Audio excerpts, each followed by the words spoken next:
Praise the Lord. पुन्हा एकदा देवाचं वचन शिकवण्याची ही संधी त्याने दिली आणि हे माध्यम त्याने दिलं म्हणून मी परमेश्वराचे आभार मानतो. मला आनंद वाटतो की अनेक जण हे संदेश ऐकून आशीर्वादित होत आहेत. आणि हे पुस्तक दानिएलाचं जुन्या काळातलं हे या काळात किती आपल्याला लागू आहे आणि किती अचूक आहे हे आपल्याला यावरून दिसून येतं. तर पुन्हा एकदा आपण दानिएलाच्या पुस्तकाकडे वळू.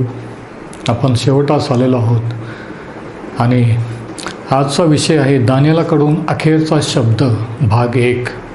दानिएलाकडून अखेरचा शब्द भाग 1 आणि शास्त्रभाग आहे दानिएल 12 आणि वचनं 4 ते 13. दानिएल 12 4 ते 13. आता दानिएलाच्या पुस्तकाच्या सुरुवातीपासून एक गोष्टी वेळोवेळी आपल्याला पाहायला मिळते सातत्याने, ती ही की सर्व समर्थ देवाचं, परात्पर देवाचं ह्या पृथ्वीवर, ह्या जगावर नियंत्रण आहे. सर्व सत्ता अधिकार हे त्याच्या हातात आहे. हे एक गोष्ट आपण शिकतो की जागतिक घडामोडी, राजकीय घडामोडी जगात कोणत्याही देशात काही जरी झाल्या तरी त्या सर्वावर देवाचं नियंत्रण असतं आणि त्याने त्या नेमल्याप्रमाणे ते घडत असतं. की असा एक देव आहे ज्याने ही सृष्टी, हे जग निर्माण केलं आणि त्याने ठरवल्याप्रमाणे, त्याने नेमल्याप्रमाणे सर्व घटना घडत असतात. आणि म्हणून ह्या पुस्तकातलं जरी तुम्हाला काही समजलं नसेल तरी एवढं जरी समजलं तरी पुष्कळ आहे की सर्व समर्थ देवाचं जगावर, सर्व देशांवर, सत्ता अधिकाऱ्यांवर नियंत्रण आहे. आणि इतकंच नव्हे तर शेवटच्या काळात ज्यावेळेस ख्रिस्त विरोधाचं राज्य येईल, एकच जागतिक नेता सर्व जगावर राज्य करेल, त्या काळात देखील देवाचं नियंत्रण पृथ्वीवर आणि राष्ट्रांवर राहील. दानिएलाचं पुस्तक 12वा अध्याय आणि याच्या 4थ्या वचनापासून आपण पाहूया. दानिएल 12 आणि वचन 4. 4थं वचन बघा. हे दानिएला, तू अंतसमयी ही वचने गुप्त ठेव व हे पुस्तक मुद्रित करून ठेव. पुष्कळ लोक धोंडाळीत फिरतील व ज्ञानवृद्धी होईल. दानिएल 12 आणि 4. आता तो देवदूत दानिएलाला सांगत आहे. ज्यावेळेस त्याने विचारलं, तो सांगतो की हे पुस्तक जे तू लिहिलं, ह्या ज्या भविष्यवाण्या, हे जे दृष्टांत तू पाहिले, हे सर्व मुद्रित करून, बंद करून ठेव शेवटच्या काळापर्यंत. आता ह्या पुस्तकातल्या बऱ्याचशा गोष्टी दानिएलाला समजल्या नाहीत. बऱ्याचशा गोष्टी ज्या त्याने लिहिल्या त्या सर्वच त्याला समजल्या नाहीत, परंतु त्यांनी तरी लिहिल्या. आता तुम्ही म्हणाल, जुन्या काळात ज्यांनी ज्या संदेश त्यांनी जे काही लिहिलं त्याचा प्रत्येक शब्द, प्रत्येक गोष्ट त्यांना समजली का? आणि याचं उत्तर आहे नाही. देवाने त्यांचा उपयोग केला, देवाने त्यांना प्रगटीकरण दिलं, त्यानुसार त्यांनी लिहिलं. परंतु जेवढं प्रगटीकरण, जेवढं समजणं त्यांच्या काळापुरतं होतं तेवढं देवाने त्यांना प्रगट केलं. आणि म्हणून सर्व संदेश त्यांनी लिहिलं ते त्यांना समजलं असं नाही. आता दानिएल देखील म्हणतो की बऱ्याचशा गोष्टी त्याला समजल्या नाहीत आणि त्याने त्या जाणून घेण्याची उत्कंठा दाखवली, पण परमेश्वराने हे त्याला उत्तर दिलं. आता बऱ्याच गोष्टी ज्या दानिएलाच्या भविष्यवाणीतल्या, दानिएलाच्या पुस्तकातल्या, जे त्याने स्वतः लिहिलं त्याला स्वतःला समजलं नाही. हे कसं? याचं कारण काय? आणि याचे 2 कारणं आहेत. पहिलं कारण हे की त्याच्याजवळ शुभवर्तमान नव्हतं, विशेष करून मत्तई 24, की ज्या मत्तई 24मध्ये प्रभू येशू ख्रिस्ताने महासंकटाच्या काळाविषयी आणि शेवटच्या काळाविषयी सविस्तर वर्णन केलेलं आहे. दानिएलाच्या पुस्तकातल्या एक गोष्टी समजावून सांगितल्या. ते मत्तईकृत शुभवर्तमान हे दानिएलाजवळ नव्हतं. हे पहिलं कारण. दुसरं कारण हे की दानिएलाजवळ शास्त्रातलं शेवटचं पुस्तक योहानाने लिहिलं ते म्हणजे प्रकटीकरण, हे प्रकटीकरणाचं पुस्तक दानिएलाजवळ नव्हतं. त्या काळात लिहिलेलं नव्हतं. आणि म्हणून जे काही तो लिहित होता, जे काही त्याने लिहिलं, जे काही त्याने पाहिलं दृष्टांतात, ते सगळंच त्याला समजलं नाही. पण तुम्हाला माहीत आहे का, त्याच्यापेक्षा जास्त आज तुम्हाला आणि मला समजू शकतं. त्याच्यापेक्षा जास्त प्रकटीकरण देवाने तुम्हाला आणि मला दिलेलं आहे. तुम्ही म्हणाल कसं? कारण आपल्याजवळ संपूर्ण शास्त्र आहे, पूर्ण जुना करार, सर्व संदेश त्यांचे पुस्तकं, भविष्यवाण्या आणि संपूर्ण नवा करार आणि प्रकटीकरण. आणि तरी त्याच्यातल्या बऱ्याचशा गोष्टी आपल्याला समजत नाहीत, नाही का? पेत्राच्या पहिल्या पत्रात, त्याच्या पहिल्या अध्यायात पेत्र काय लिहितो बघा. पेत्राचे पहिले पत्र 1 आणि वचनं 10 ते 12. तो म्हणतो, ज्या संदेष्टाने तुमच्यावर होणाऱ्या कृपेविषयी भविष्य कथन केले, म्हणजे भविष्यवाण्या केल्या, त्यांनी त्या तारणाविषयी बारकाईने शोध केला, म्हणजे समजून घेण्याचा प्रयत्न केला. त्यांच्यामध्ये जो ख्रिस्ताचा आत्मा होता, त्याने ख्रिस्ताची दुःखे व त्यानंतरच्या गौरवयुक्त गोष्टी ही पूर्वीच सांगितली. त्यात त्याने कोणता अगर कसा काळ सुचविला याविषयी ते शोध करीत होते. म्हणजे बघा, ते शोध करीत होते, ते जाणून घेण्याचा प्रयत्न करीत होते. म्हणजे काय? म्हणजे बऱ्याचशा गोष्टी जे ते लिहित होते, ज्या त्यांनी लिहिल्या, त्या त्यांना समजल्या नाहीत. आणि मग 11 वचन बघा, वचन 12 वचनात असं लिहिलेलं आहे, त्यास असे प्रगट करण्यात आले होते की स्वर्गातून पाठवलेल्या पवित्र आत्म्याच्या द्वारे तुम्हा सुवार्ता सांगणाऱ्याने ज्या गोष्टी तुम्हास आता सांगितल्या आहेत, त्याच गोष्टी कळविण्याची सेवा ते करीत होते. ती सेवा स्वतःसाठी नव्हे तर तुम्हासाठी करीत होते. आणि आता ऐका, त्या गोष्टी निहाळून पाहण्याची उत्कंठा देवदूतांना आहे. म्हणजे बघा, देवाने जे प्रगटीकरण मनुष्याला दिलं, त्याचा संदेश त्यांना दिला, ह्या गोष्टी देवदूतांना देखील माहीत नाहीत. त्यांना देखील या गोष्टी जाणून घेण्याची उत्कंठा आहे. आणि 12 वचनाच्या शेवटी लिहिलं आहे की देवदूत देखील ह्या गोष्टी बारकाईने जाणून घेण्याच्या प्रयत्नात असतात. आणि म्हणून जर काही गोष्टी आपल्याला शास्त्र वाचत असताना कळल्या नाहीत, समजल्या नाही, तर निराश होण्याची गरज नाही. जर आपण खरंच शोध करीत आहोत, जर आपण खरंच त्याच्या वचनात आहोत, अभ्यास करत आहोत, तर समजलं नाही तर हरकत नाही, निराश होण्याची गरज नाही. पण जर आपण आळशीपणाने किंवा दुर्लक्ष करत आहोत, आपल्याला जर इंटरेस्ट नसेल म्हणून समजत नाही, तर तो भाग वेगळा आहे. कारण त्याच्या वचनात सांगितलं की बऱ्याचशा गोष्टी अशा आहेत की ज्या आपल्याला समजणार नाही.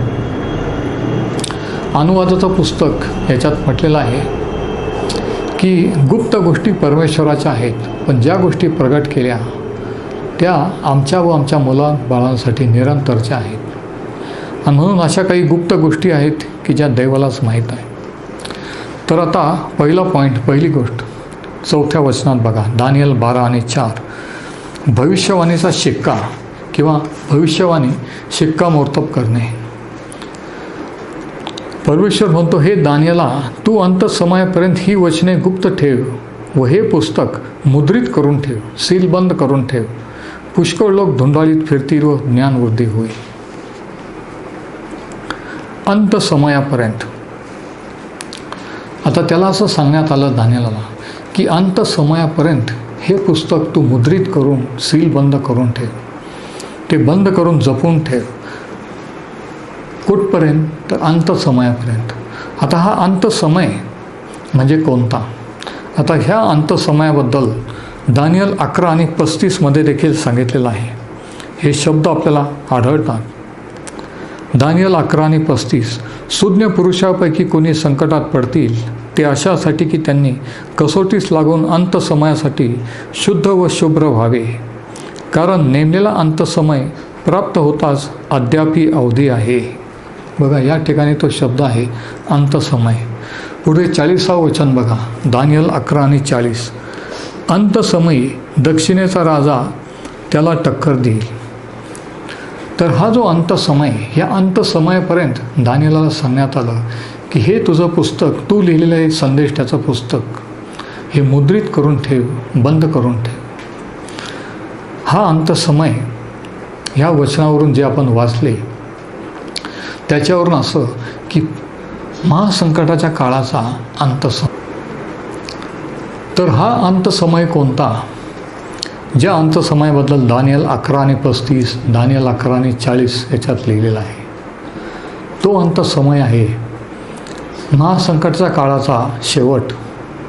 ज्यावेळेस महासंकटाचा काळ संपत येईल त्या काळाला अंतसमय असं म्हटलेलं आहे. म्हणजे दानिएलाला परमेश्वर असं म्हणतो की हे जे मी तुला दाखवलं, हे जे दृष्टांत तू पाहिले, या ज्या गोष्टी मी तुला प्रगट केल्या, त्या शेवटच्या काळापर्यंत, महासंकटाच्या काळापर्यंत तू ह्या मुद्रित करून ठेव, बंद करून जपून ठेव. 2 गोष्टी देव दानिएलाला या ठिकाणी सांगत आहे. पहिली गोष्ट ही की युगाच्या समाप्तीविषयी, जगाच्या भवितव्याविषयी, भविष्याविषयी जे काही सांगायचं, जे काही जाणून घेणं आवश्यक आहे, ते सर्व काही मी तुला प्रगट केलेलं आहे. आता त्याच्यात जास्त काही प्रगट करण्याचं राहिलेलं नाही. जे तुला सांगितलं त्याच्यात संपूर्ण जगाचं भविष्य आणि अंतकाळ हा आहे. ही पहिली गोष्ट. आणि दुसरी गोष्ट अशी, तो म्हणतो की तुझं पुस्तक ते शेवटच्या काळापर्यंत मुद्रित करून जपून ठेव. केव्हापर्यंत? तर महासंकटाच्या काळापर्यंत. कारण अशी वेळ येईल की ज्या काळात लोक ह्या भविष्यवाण्या, देव जगात काय करीत आहे, महासंकटाच्या काळात लोक विचारतील की काय चाललेलं आहे, देव जर आहे तर कुठं आहे, हे केव्हा संपणार आहे वगैरे. त्या काळामध्ये हे प्रकटीकरण दिलं जाईल आणि तोपर्यंत हे पुस्तक त्याला मुद्रित करून ठेवायला सांगितलेलं आहे. आणखी एक गोष्ट 4थ्या वचनात सांगितली ती ही की पुष्कळ लोक धुंडाळीत फिरतील व ज्ञानवृद्धी होईल. आता हे बरेच जण असं समजतात की शेवटच्या काळाविषयी आहे, म्हणजे सध्याच्या, की ज्ञानवृद्धी होईल आणि त्याप्रमाणे ज्ञान वाढलेलं आहे. माहिती तंत्रज्ञान प्रत्येक क्षेत्रामध्ये हे ज्ञान वाढलेलं आहे. जे पूर्वी 50-100 वर्षात नव्हतं, त्या वस्तू, त्या सुविधा आपल्याजवळ आहे. टेलिव्हिजन, इंटरनेट, सॅटेलाईट वगैरे. म्हणजे ज्ञानाची वृद्धी झालेली आहे. आणि दुसरी गोष्ट तो म्हणतो की लोक धुंडाळीत फिरतील किंवा लोक इकडून तिकडे फिरतील, म्हणजे वाहतूक वाढेल, ट्रान्सपोर्टेशन. आणि आपण पाहतो की वाहतूक देखील वाढलेली आहे, विमान वाहतूक, जल वाहतूक वगैरे. परंतु ह्या वचनाचा अर्थ नाही, ह्या उद्देशाने हे वचनं लिहिलेलं नाही आहेत. ह्या वचनाचा अर्थ असा की महासंकटाच्या काळात जो भयंकर काळ जगावर येईल, इस्रायलावर येईल, त्या काळामध्ये लोक सत्य जाणून घेण्याचा प्रयत्न करतील की देवाचं नियंत्रण, देव काय करीत आहे, शेवट कसा होणार आहे, काय होणार आहे, काय घडणार आहे. आणि ते देवाचा शोध त्याच्या वचनात, शास्त्रातून करत असताना दानिएलाच्या पुस्तकातून त्यांना ह्या गोष्टी समजतील. म्हणजे बघा, त्या महासंकटाच्या काळात दानिएलाचं पुस्तक हे बेस्ट सेलर होईल. सगळ्यात जास्त खप त्या पुस्तकाचा जगभर होईल. कारण त्याच्यात त्या काळाविषयीचं रहस्य असेल आणि ते जाणून घेण्यासाठी लोक इकडून तिकडे फिरतील आणि ह्या भविष्यवाण्या समजण्यात त्यांची ज्ञानवृद्धी होईल. शास्त्र समजण्याविषयीच त्यांचं ज्ञान वाढेल. त्यांना कळून येईल की दानिएलाची भविष्यवाणी, दानिएलाचं पुस्तक हे शेवटच्या काळाविषयी किंवा महासंकटाच्या काळाविषयी आहे. आणि म्हणून पहिली गोष्ट ही की तोपर्यंत हे पुस्तक दानिएलाला मुद्रित करून ठेवायला, बंद करून ठेवायला सांगितलेलं होतं. त्याने जाणून घेण्याचा प्रयत्न केला, पण देवाने सांगितलं की हे शेवटच्या काळी लोकांना समजेल.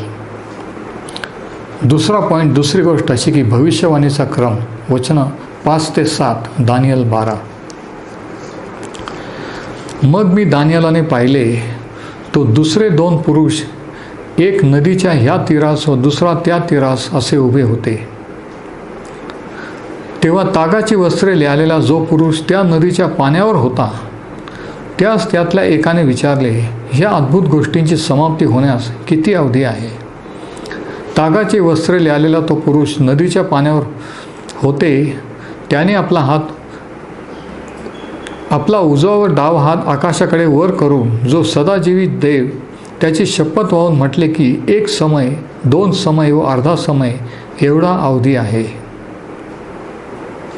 पवित्र प्रजेच्या बलाचा चुराडा करण्याचे संपेल तेव्हा ह्या सर्व गोष्टी पुऱ्या होतील, हे त्याचे म्हणणे माझ्या कानी पडले.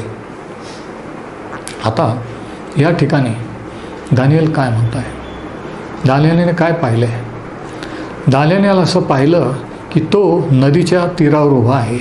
नदीच्या एका बाजूला एक पुरुष म्हणजे एक देवदूत उभा आहे आणि दुसऱ्या बाजूला दुसरा देवदूत उभा आहे. आणि त्या नदीवर एक पुरुष त्यागाचे वस्त्र लालेला तो वरून पाहत आहे. आणि एक देवदूत दुसऱ्या देवदूताला विचारतो की हा काळ केव्हा संपेल? कोठपर्यंत आपण देवदूतांनी सैतानाच्या दुरात्म्यांविरुद्ध लढायचं? कोठपर्यंत आपण लढा देत राहायचा? तो त्याला विचारतो आणि त्यावेळेस त्याला असं उत्तर मिळतं त्या पुरुषाकडून, तो त्यागाचे वस्त्र लिहिलेला पुरुष. म्हणजे देवदूतांना देखील सर्व काही देव काय करणार आहे हे माहीत नाही. जे आपण पेत्राच्या पहिल्या पत्रात पहिल्या वचनात वाचलं की देवदूत देखील ह्या गोष्टी जाणून घेण्याचे शोध करतात, निहाळून पाहतात. आणि म्हणून हा देवदूत दुसऱ्या देवदूताला विचारित आहे की हे केव्हा होईल. आता हा जो पुरुष त्यागाचे वस्त्र लिहिलेला 7व्या वचनात सांगितलेला आहे तो कोण आहे बघा. याचा उल्लेख आपल्याला 10व्या अध्यायाच्या 5व्या वचनात वाचायला मिळतो. दानिएलाचं पुस्तक याचा 10वा अध्याय आणि 5वं वचन बघा. मी डोळे वर करून पाहिले, तो त्यागाचे वस्त्रे परिधान केलेला आणि कमरेस उफास देशाचा शुद्ध सोन्याचा पट्टा घातलेला असा एक पुरुष माझ्या दृष्टीस पडला. नंतर ह्याचंच वर्णन 12व्या अध्यायाच्या 7व्या वचनात आपण वाचतो. आणि हेच वर्णन प्रकटीकरणात आपण प्रभू येशू ख्रिस्ताबद्दल वाचतो की त्यागाचे वस्त्रे लिहिलेला, सोन्याचा पट्टा लिहिलेला. म्हणजे हा पुरुष जो दानिएलाने पाहिला हा दुसरा तिसरा कोणी नसून हा प्रभू येशू ख्रिस्त आहे. हा प्रभू येशू ख्रिस्त होता. आणि हा जो काळ, 1 काळ, 2 काळ आणि अर्धा काळ, याचा देखील उल्लेख दानिएलाच्या पुस्तकात पूर्वी आलेला आपण पाहिला. दानिएल 7 आणि वचन 25 जेव्हा आपण अभ्यास करत होतो, तो परात्पर देवाविरुद्ध गोष्टी बोलेल आणि परात्पर देवाच्या पवित्र जनात जेर करेल. तो नेमलेल्या सणात व घालून दिलेल्या शिस्तीत बदल करावयास पाहिल. आणि आता ऐका, 1 काळ, 2 काळ व अर्धा काळपर्यंत ते त्याच्या कब्जात राहील. आणि त्यावेळेस असं आपण पाहिलं की 1 काळ म्हणजे 1 वर्ष, 2 काळ म्हणजे 2 वर्ष आणि अर्धा काळ म्हणजे 3.5 वर्ष. म्हणजे 1 काळ, 2 काळ आणि अर्धा काळ म्हणजे महासंकटाचा काळ जो 7 वर्षाचा आहे त्याच्या नंतरचा पुढचा 3.5 वर्षाचा काळ, महासंकटाच्या काळातला दुसरा भाग, पुढचा 3.5 वर्षातला काळ. ह्या काळाविषयी तो देवदूत त्याला सांगत आहे. शेवटचे 3.5 वर्ष 7 वर्षातले. आणि त्यावेळेस काय होईल बघा. दानिएल 12 आणि वचन 7. दानिएल 12 आणि याच्या 7व्या वचनात बघा, त्याच्या शेवटी पवित्र प्रजेचा बलाचा. आता ही पवित्र प्रजा म्हणजे कोण? पवित्र लोक म्हणजे कोण? देवाचे निवडलेले इस्रायल म्हणजे यहुदी. पवित्र प्रजेच्या बलाचा चुराडा करण्याचे संपेल तेव्हा, म्हणजे पवित्र प्रजेचा चुराडा होईल. म्हणजे सर्वच इस्रायल नष्ट होईल, सर्वच यहुदी लोकांचा चुराडा त्या महासंकटच्या काळात ख्रिस्त विरोधी करेल का? नाही. शास्त्र सांगतं की अवशेष देवाने नेमलेले आहे. त्या काळात देखील देवाचे निवडलेले यहुदी जे त्याच्यावर विश्वास ठेवतील, त्यांचा मसीहा म्हणून, त्यांचा तारणारा म्हणून ते वाचतील. परंतु 2/3 यहुदी ज्यांनी मसीहाविरुद्ध देवाविरुद्ध बंडखोरी केली, ज्यांनी प्रभू ईश्वर त्यांचा मसीहा म्हणून तारणारा म्हणून विश्वास ठेवला नाही, त्या पवित्र प्रजेचा, त्या यहुद्यांचा नाश होईल, त्यांचा चुरडा होईल. आणि मग त्या काळामध्ये फक्त 1/3 विश्वासणारे यहुदी, विश्वासणारे इस्रायल लोक राहतील की ज्यांनी प्रभू येशूला त्यांचा मसीहा म्हणून स्वीकारलेला असेल, ज्यांनी आपल्याला शुद्ध राखलेला असेल ते. आणि हो, ह्या काळाला किती अवधी आहे? 1 काळ, 2 काळ आणि अर्धा काळ, म्हणजे 3.5 वर्ष. जोपर्यंत बंडखोर यहुद्यांचा नाश होत नाही तोपर्यंत, आणि जोपर्यंत यरूशलेमाचा आणि पवित्र मंदिर ओसाड होत नाही तोपर्यंत ह्या गोष्टी होतील, असं दानिएलाला सांगण्यात आलं.